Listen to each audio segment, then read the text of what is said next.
Hello साथियों, नमस्कार साथियों। आज मैं आपके बीच 5 दलित अरबपतियों के नाम लेके आया हूँ जिन्होंने अपनी स्टार्टिंग जीरो से की और आज भारत के ब्रांड बने हुए हैं। तो साथियों आइए जानते हैं हम उन अरबपतियों के नाम। साथियों पहले नंबर पे आते हैं राजेश सरैया और इनका जन्म यूपी के सीतापुर सैनी सरैया गाँव में हुआ था और इनके पिता का नाम नाथाराम था।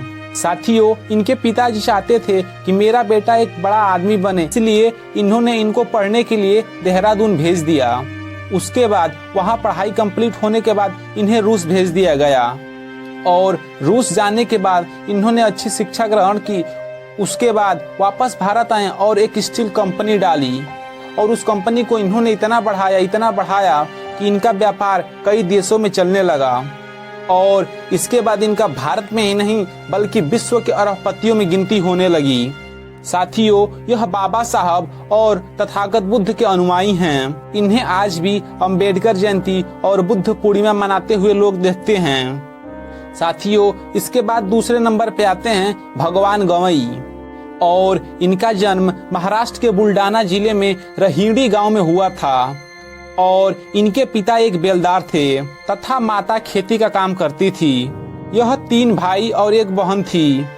साथियों इनकी माता एक मजदूर थी और उन्होंने इन्हें किसी तरह पढ़ाया और इसके बाद इन्हें एचपी कंपनी में जॉब मिल गई, लेकिन जाति इनका पीछा नहीं छोड़ती थी और उस एचपी कंपनी में भी इनके साथ भेदभाव होने लगा, जिससे परेशान होकर यह उस कंपनी से रिजाइन कर दिए और आगे चल के इन्होंने एक अमेरिकी कंपनी में जॉब पकड़ लिया।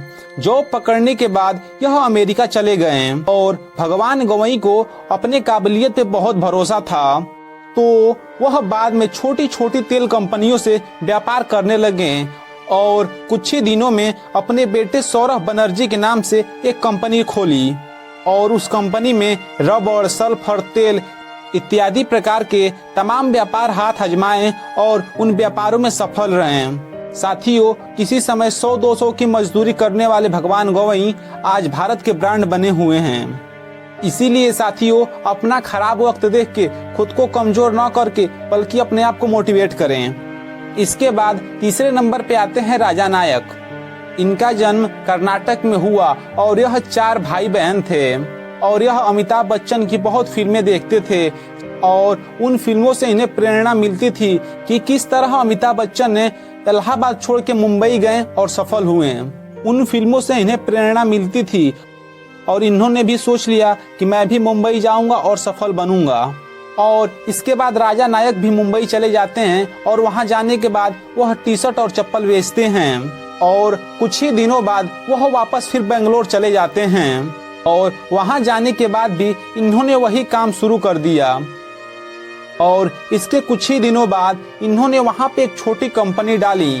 उस कंपनी से व्यापार करके इन्होंने बहुत बड़ी कंपनी बनाई, जिस कारण इनका दलित अरबपतियों में भी नाम है। इसके बाद चौथे नंबर पे आती हैं कल्पना सरोज। इनका जन्म महाराष्ट्र के रोपड़ खेड़ा गांव में हुआ था और इनके पिता एक हवलदार थे। इनकी शादी 12 वर्ष की आयु में हो गया, लेकिन शादी का अनुभव बहुत ही बुरा रहा और इनके ससुराल से इनका सामंजस्य सही नहीं बैठा, जिस कारण यह अपने पिता के घर वापस चली आईं और अपने चाचा के साथ मुंबई चली गई। मुंबई जाने के बाद यह एक सिलाई कंपनी में सिलाई का कार्य करने लगी, लेकिन सिलाई का कार्य इनको नहीं आता था, जिस कारण कंपनी मालिक ने सिलाई के काम से हटाकर धागा छाटने के काम में लगा दिया और इन्हें धागा छाटने का सिर्फ 2 रुपए मिलता था।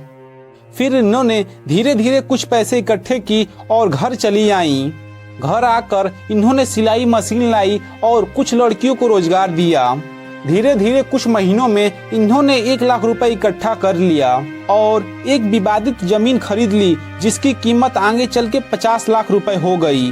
उसी विवादित जमीन पर एक बिजनेसमैन से पार्टनरशिप करके इन्होंने एक बिजनेस किया और उस बिजनेस का 65% कल्पना सरोज को मिलता था। उस बिजनेस से इन्होंने 4.5 करोड़ रुपए इकट्ठा कर लिया। फिर आगे चलकर एक कर्ज में डूबी हुई कंपनी कमानी ट्यूब से जुड़ गई और फिर 2006 में उसकी मालकिन बन गई और फिर 2013 में इन्हें पद्मश्री से सम्मानित किया गया। तो साथियों, ऐसी हैं हमारे दलित समाज की लड़कियां जिन्होंने करोड़ों की कंपनी भी खड़ी कर दी हैं। साथियों, 5वें नंबर पे आते हैं सुधीर राजभर और इनका जन्म यूपी के जौनपुर में हुआ था।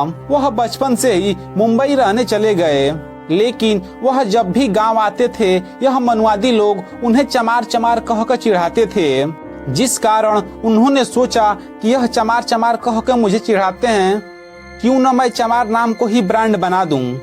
और फिर यह मुंबई चले जाते हैं और वहां जाने के बाद एक चमड़े का बैग बनाते हैं और उस पर चमार लिखते हैं। आगे चल के यह एक छोटी कंपनी खोलते हैं और उस कंपनी में दलित समाज और मुसलमान समाज के लोग जुड़ते हैं। उसके बाद उस कंपनी में बहुत ही बेहतरीन पर्स, बेल्ट, बैग बनाते हैं, जिस कारण उनकी डिमांड बढ़ जाती है और यह भारत के साथ साथ अन्य देशों में भी बिजनेस करते हैं, जिस कारण इनका भी दलित और अरबपतियों में नाम है। तो साथियों, देखा आपने, इन्होंने जीरो से स्टार्टिंग करके और आज भारत के ब्रांड बने हुए हैं। तो चाहे परिस्थिति कैसी भी हो, उस परिस्थिति से हमें हारना नहीं चाहिए, लड़ना चाहिए और आगे बढ़ना चाहिए।